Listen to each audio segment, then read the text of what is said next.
Nama aku Dr. Han dan sepanjang aku bertugas dalam dunia perubatan ni, aku dah tengok macam-macam jenis penyakit yang pelik dan ngeri.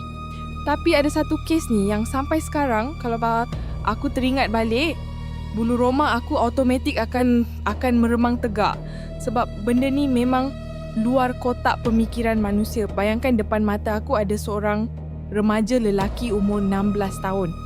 Tapi berat badan dia cuma 22 kilogram saja. Dan korang boleh bayang tak betapa keringnya budak tu. Fizikal dia dah tak tumpat macam manusia biasa, tapi dah rupa macam mumia hidup yang cuma tinggal kulit balut tulang dengan rupa yang sangat menyedihkan. Kulit dia nampak kusam, kering dan melekat terus dekat rangka badan. Dia sampaikan aku rasa macam tengah tengok satu anatomi manusia yang tak bernyawa. Apa yang buat aku terduduk bukan cuma sebab rupa dia, tapi sebab sains perubatan moden yang aku belajar bertahun-tahun ni langsung tak ada jawapan kenapa dia jadi macam tu. Dalam perut budak ni ada sesuatu yang mustahil yang tak sepatutnya wujud mengikut logik akal manusia, dan benda tu buat aku rasa sangat kerdil sebagai seorang doktor.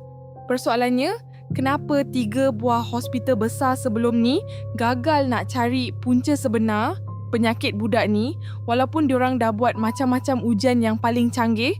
Masa mak pesakit ni bawa anak dia masuk ke bilik konsultasi aku, suasana terus jadi suram dan aku boleh rasa satu aura yang sangat berat menyelubungi bilik tu. Aku tengok muka mak dia yang nampak sangat letih dan dah tak ada bermaya, seolah-olah dia dah habiskan seluruh tenaga dia untuk selamatkan anak tunggal dia ni. Aku pun mulalah buka fail sejarah rawatan lama dia, dan bila aku baca setiap helaian laporan tu, aku rasa macam tak percaya dengan apa yang tertulis. Budak ni dah pernah masuk Hospital Klang Shah Alam dengan Hospital Sungai Buloh yang semuanya hospital besar, tapi tak ada satu pun yang dapat bagi jawapan. Pakar-pakar kat sana dah buat segala jenis ujian darah yang ada dalam buku perubatan, malah diorang dah buat CT scan, MRI, sampai ujian fungsi hati dengan buah pinggang pun semua dah buat. Tapi korang tahu tak apa keputusan dia? Semuanya normal gila, tak ada kanser, tak ada jangkitan kuman dan tak ada satu pun masalah organ yang boleh dikesan oleh mesin-mesin canggih tu. Masalahnya sekarang, budak tu makin hari makin kering depan mata mak ayah dia sendiri, dan mak dia cerita sambil menangis yang anak dia dah kena cucuk berbotol-botol air drip dekat wad, tapi berat badan tetap tak naik-naik. Ayah budak tu pula aku nampak. Dia duduk kat kerusi hujung dengan muka yang tengah tahan marah, mungkin sebab dia dah mula putus asa dengan sistem perubatan yang nampak macam tak membantu. Dia cakap kat aku dengan nada yang agak kasar dan kecewa. Doktor, semua hospital cakap benda yang sama. Anak saya normal. Tapi doktor, tengoklah keadaan dia sekarang ni. Celah mana yang normalnya? Aku faham sangat perasaan dia sebab sebagai doktor aku rasa tercabar. Dan pada masa yang sama, aku rasa kesian gila tengok budak yang sepatutnya tengah seronok main bola tapi terlantar macam tu. Aku pun minta izin nak periksa budak tu dekat atas katil pemeriksaan, dan masa aku selak baju dia, sumpah, jantung aku rasa macam nak berhenti sekejap sebab keadaan dia terlalu ekstrim. Perut budak tu bukan setakat kempis, tapi dia melengkung ke dalam macam bentuk mangkuk sampaikan tulang rusuk. Dia nampak jelas gila satu-satu macam korang letak kain nipis atas rangka kayu. Kulit dia pula rasa sejuk, dan sejuk dia sebiji macam korang tengah buka pintu peti ais tu. Satu jenis kesejukan yang tak masuk akal untuk seorang manusia yang masih bernafas. Aku mula tekan-tekan atau orang panggil palpate bahagian perut dia untuk cari kalau ada sebarang ketumbuhan, tapi secara medikal, perut dia rasa lembut je dan tak ada bengkak langsung. Hati aku kuat cakap ada benda yang tak kena dekat sini, dan logik akal aku sebagai doktor tengah berperang dengan apa yang aku nampak depan mata, sampaikan aku rasa blur yang teramat sangat.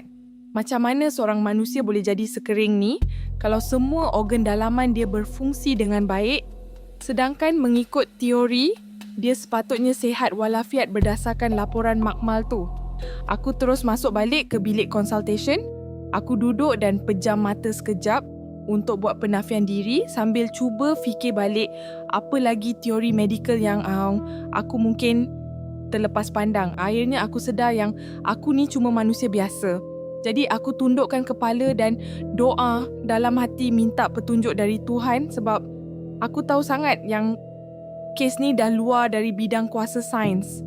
Keputusan medikal memang cakap budak ni sihat, tapi hakikatnya dia tengah bertarung nyawa dan makin dekat dengan maut. Jadi masa tu aku sedar yang aku tak ada pilihan lain. Aku terpaksa buat sesuatu yang memang tak pernah diajar dalam mana-mana buku teks perubatan kat universiti dulu, dan aku kena guna cara yang lebih dalam untuk faham apa sebenarnya yang tengah berlaku.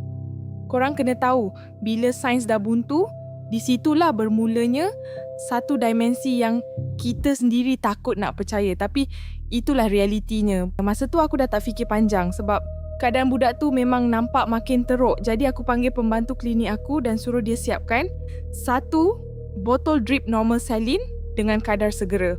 Tapi kali ni aku buat satu benda yang mungkin kalau kawan-kawan doktor lain nampak, diorang akan cop aku ni dah gila atau hilang akal sebagai seorang pengamal perubatan moden.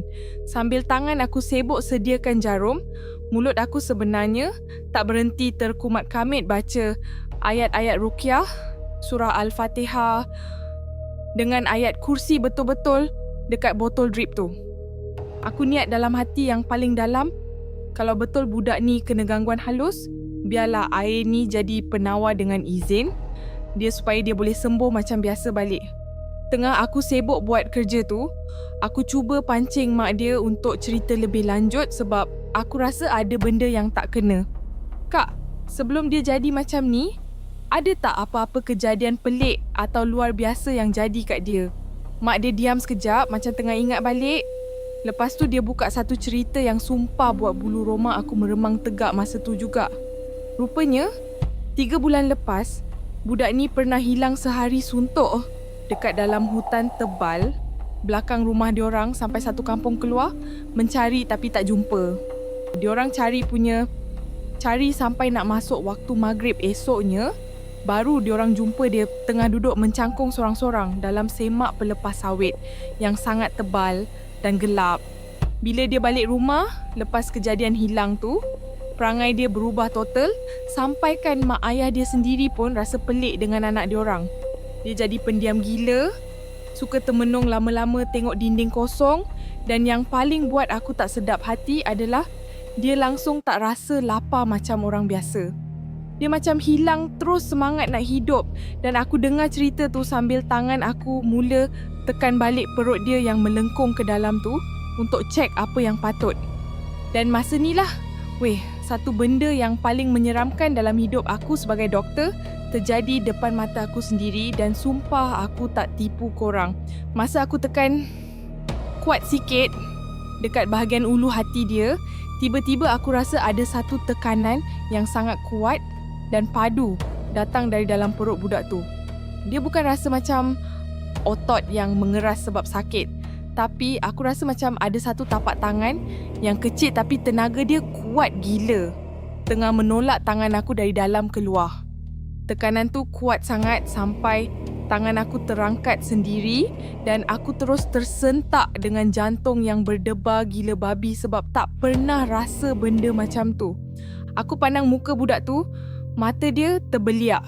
Besar pandang shilling tapi pandangan dia kosong macam tak ada nyawa, dan masa tu aku sedar ada benda lain yang tengah menumpang dalam badan dia.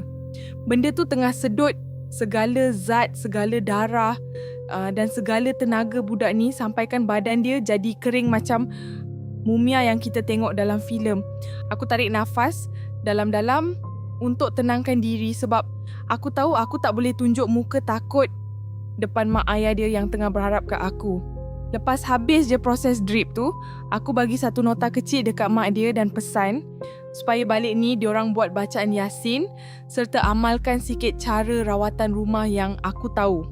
Aku cakap kat diorang dengan nada serius, teruskan rawatan hospital macam biasa, tapi yang ni pun korang kena buat juga sebagai ikhtiar tambahan. Masa diorang keluar dari klinik, aku rasa ragu-ragu gila dan rasa macam aku dah gagal bagi ubat yang betul untuk selamatkan nyawa budak tu. Tapi korang tahu tak apa yang jadi lepas tu? Lepas 2 bulan berlalu, pintu klinik aku kena ketuk. Dan ada seorang remaja lelaki masuk dengan badan yang dah berisi, muka nampak segar. Dan berat dia pun dah naik jadi 46 kilogram. Aku hampir tak kenal dia sebab beza gila dengan masa dia sakit dulu dan dia datang salam tangan aku dengan senyuman. Tapi yang peliknya, dia langsung tak ingat apa-apa pasal masa dia tengah menderita dulu. Dia cuma ingat dia masuk hutan, lepas tu sedar-sedar dia dah ada kat rumah tengah baring dan rupa-rupanya benda tu dah terbakar keluar dari badan dia lepas kena drip air yang dah diruqyah tu. Kuasa Tuhan tu memang luas dan kadang-kadang tak tercapai di akal kita yang pendek ni weh. Kisah ni aku kongsi bukan sebab aku nak suruh korang abai rawatan hospital atau jangan percaya doktor, sebab kalau sakit pergi jumpa pakar dulu, itu memang wajib. Tapi janganlah kita jadi sombong sangat sampai nak nafikan kewujudan alam gaib yang memang ada di sekeliling kita ni walaupun kita tak nampak dengan mata kasar. Kes budak ni cuma sebahagian kecil dari 1001 misteri yang aku pernah hadap sepanjang aku bertugas dan aku harap korang ambil ni sebagai satu pengajaran besar. Geng, korang pernah tak alami benda pelik atau seram macam ni dalam hidup korang? Cuba drop komen kat bawah sebab aku nak baca juga pengalaman korang. Jangan lupa like dan subscribe kalau korang suka cerita macam ni. Okey, semoga kita semua sentiasa dilindungi daripada gangguan benda-benda halus ni.